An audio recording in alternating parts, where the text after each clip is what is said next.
Hi friends, welcome back to my channel. The project for today is washing machine.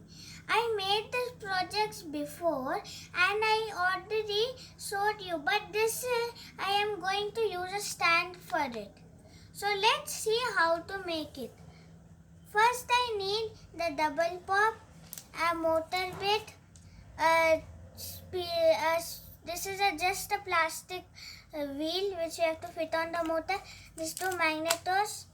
If you have one tiny empty box in your home, you can use this and its lid.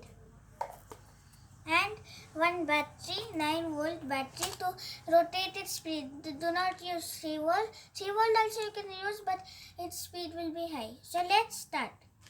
First thing, I'll put the magnetos in the double pop.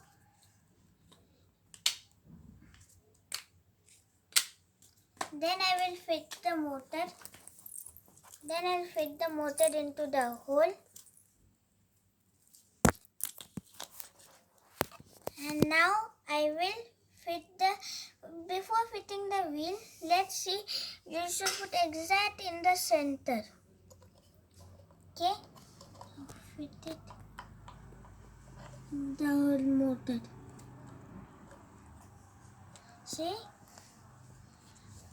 I'll fix it here, fix to the battery. So you see it started rotating, and inside this you can put any little tiny clothes, tiny handkerchiefs, very tiny, which can fit in this that you can put, and you can put little bit water till here. If you put more than that, it will not take the load. So after putting, add little detergent and which tiny handkerchief, any cloth, we can put that. And then we should rotate at least 10 minutes, 5 minutes. Then the project is washing machine is ready. Now you can wash anything what you want, tiny clothes. This is my project for today. Thank you.